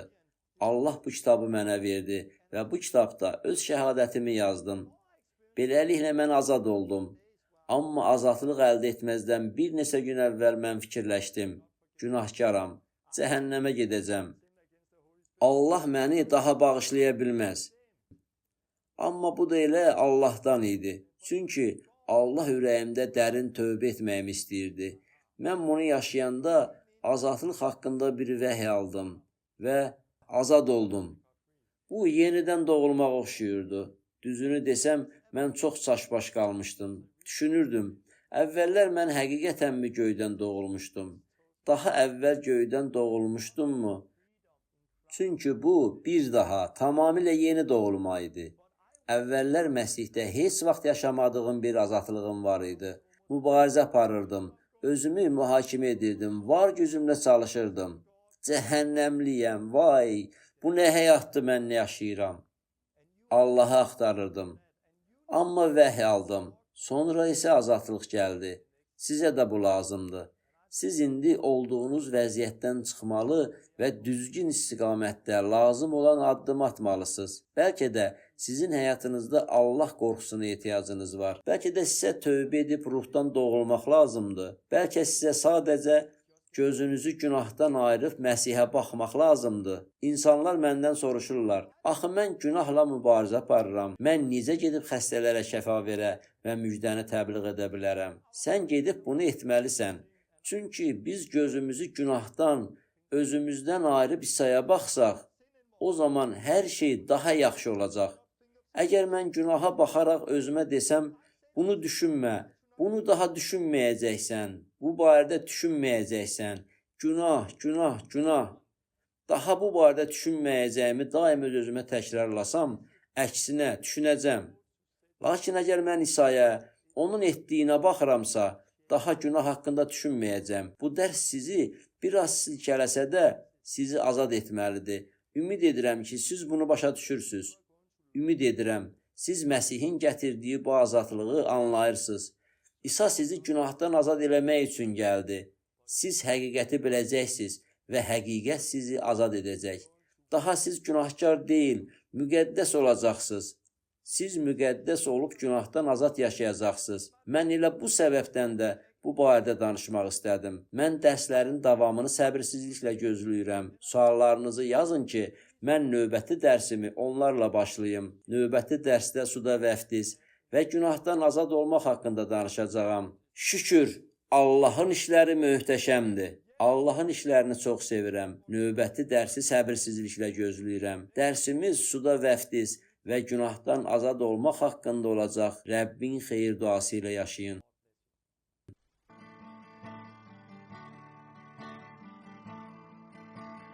Jesus, Lamb of God, who took our sin and shame. Jesus, Lamb of God, who took my sin and shame. You died instead of me. You took that punishment that belonged to me. You took that sickness at the cross. At the cross, you took my suffering. Jesus, Lamb of God, who took all sin and shame. Jesus,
to Him.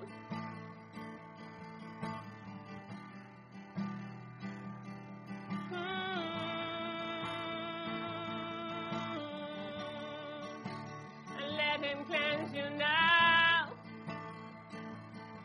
and set you free.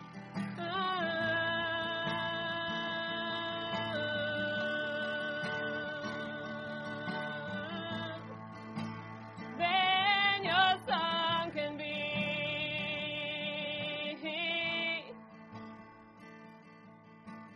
you died instead of me. You took the punishment that belonged to me. You took my sickness at the cross. At the cross you took my suffering. I worship you. Oh Jesus, Jesus, you gave a final victory. Jesus, I worship you. The power of darkness you defeated forever. Forever. Oh, thank you, Jesus. You died instead of me. Oh, thank you, Jesus. I thank you, Jesus. You took my punishment. Oh, you took my suffering, Jesus. I worship you. Oh, worship you, Jesus. Thank you, Jesus, for the cross. Thank you, Jesus. Oh, thank you, Jesus. I worship you. You died instead of me. You died instead of me. I thank you, Jesus. I thank you, Jesus. Oh, thank you, Jesus, for the cross. Oh, thank you, Jesus. You died instead of me. You took the punishment that belonged to me. You took my sickness at the cross. At the cross you took my suffering. I worship you. Oh, Jesus. Thank you, Jesus. Thank you, Jesus, for the victory. Oh, thank you, Jesus. Oh, my Lord, my Savior, my Redeemer, my Healer, my Provider. I thank you, Jesus. Oh, thank you, Jesus. Oh, I worship you. Thank you, Jesus, for your blood. Thank you, Jesus.